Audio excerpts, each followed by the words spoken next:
Gleam and Glow by Eve Bunting. Illustrated by Peter Silvada.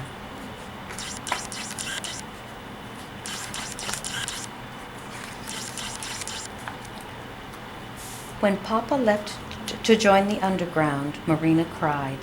To be truthful, Mama and I cried too. I don't want Papa to be underground, Marina sobbed. Shh, little one, Mama said. It just means he's fighting secretly with many of our men, on top of the ground. I gave Marina a pitying glance. She's only 5 and doesn't know much. I'm 8 and I know a lot. Before he left, Papa had tried to explain things to Marina.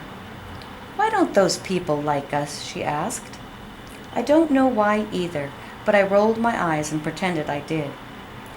We're different from them, Papa told her. They think this is their country and they don't want us living here. But this is our country.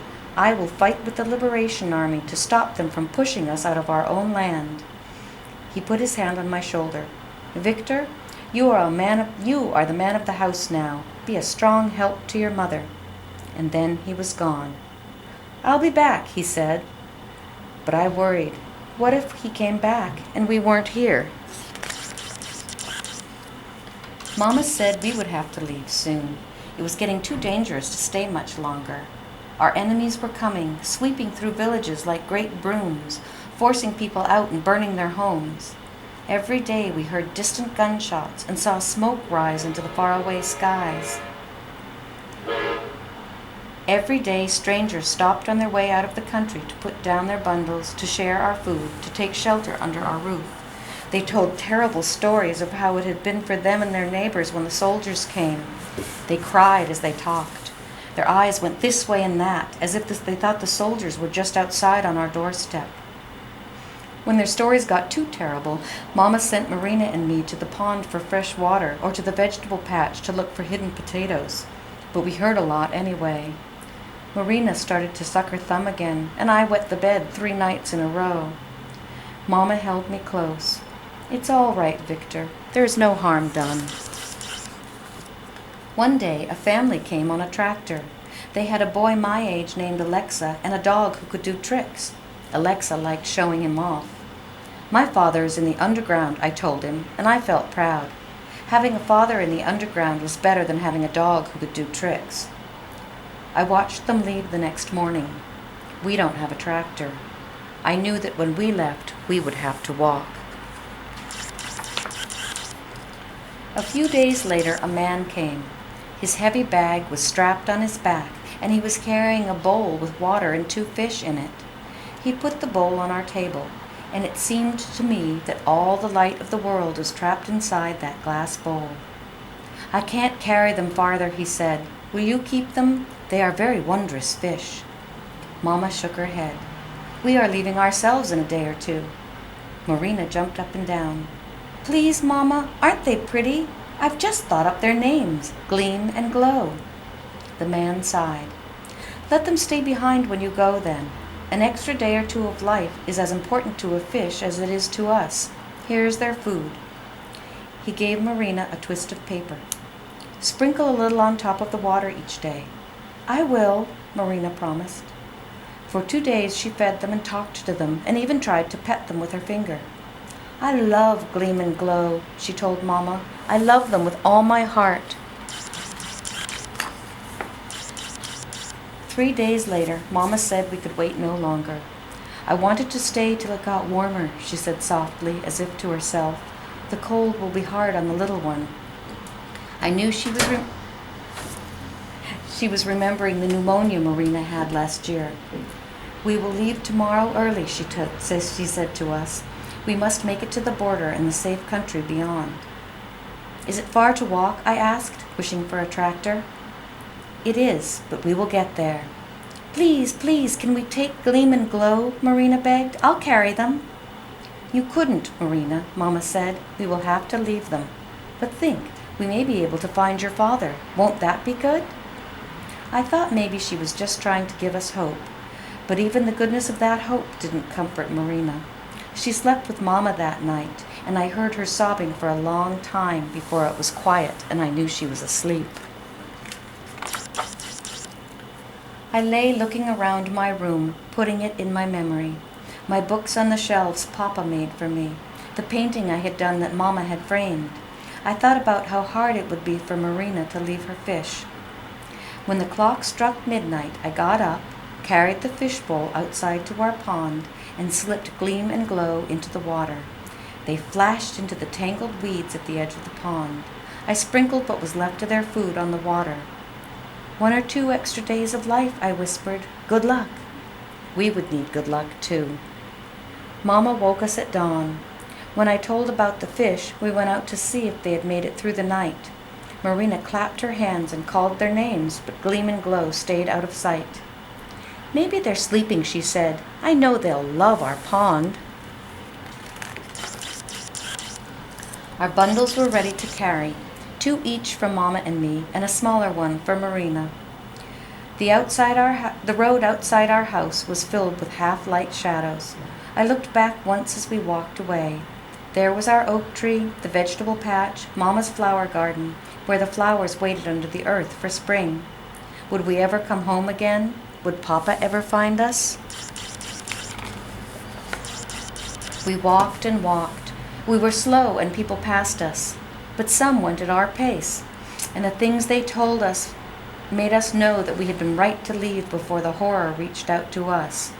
We walked and walked. A man with a wheelbarrow let Marina ride on top for a whole day. He took one of Mama's bundles and one of mine. That was the best walking day ever. At night we slept in fields or barns. One night it rained hard, but we were lucky to find a deserted house, and we slept well. Once, some men from our Liberation Army stopped and shared chickens with us. We had chicken stew that night. Do you know our Papa? Marina asked, but they said they didn't. We kept looking for Papa, thinking sometimes we saw him, but it was always a stranger who looked just like him. Some days, Marina and I begged to stop. We could go no further, but Mama's will pushed us on. And then, one morning, we heard cheers from people walking ahead of us. Someone shouted, "I see the border, we're almost there." All along the line, everyone cheered until our throats hurt. It was better after we crossed the border. There was a camp with tents for us to live in. There was food and fires to cook it. We could wash our clothes and ourselves. There were other children in the camp. I made friends with 2 boys named Behar and Admir, and we played games together. We were allowed to paint the initials of the Liberation Army on a wall, and we felt good, as if we were fighting alongside the liberators to set our country free. We were in the camp for a long time, and that is where Papa found us. I looked up one evening, and there he was, dirty and thin, but beautiful. Marina and I screamed with joy, and he picked us both up and kissed our faces over and over. Mama stood with tears running down her cheeks, and he gathered her close and whispered into her hair. She touched his face with her fingertips as if she thought he was just a dream. "Are you really here?" "I am here," Papa said. "It's a miracle I found you. I asked and asked, always I asked." Marina tugged at his leg. "Can you stay, Papa?" "Yes, little one." Papa smiled. I didn't know how he could stay. It was enough that he could. "Can we go home now, Papa?" I asked. "Not yet, Victor, but soon." But it was many months before we were told it was safe to leave. That night we all danced between the rows of tents. It was a great, joyful party. The next day we started on the long walk home. And oh, it was sad. We saw no houses, no farms, no animals along the way. Just rubble and great holes where bombs had fallen. We walked and walked. I knew our house would be gone. I didn't want to know that, but somehow I just did. Papa carried Marina on his shoulders and she jabbered happily. She was the only one who thought our old life would be waiting for us.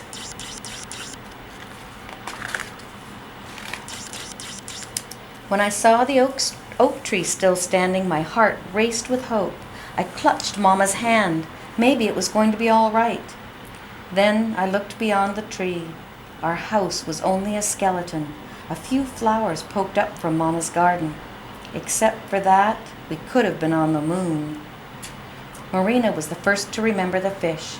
She took a stale slice of bread from Mama's bundle and ran toward the pond, calling out Gleam and Glow's names. We ran behind to comfort her. And there was our pond, as shimmery and dazzling as melted gold. It was filled with countless fish. Mama pressed her hands to her heart. Gleam and Glow and their children and their children's children, she said. They found their own nourishment, Papa said. Marina clapped her hands. Oh, what smart fish, she said. In spite of everything, they lived, Mama whispered. Like us, I thought. They lived. Gleam, Glow, Marina called and tossed in crumbs of bread. Fish after fish came to the edge of the pond where she knelt. Look, she pointed, there's Gleam and there's Glow. That made us laugh, because those fish were as identical as could be. Did you miss me? Marina asked them. I missed you. I leaned close to the water. We're back, Gleam and Glow, I told the fish. We've come home.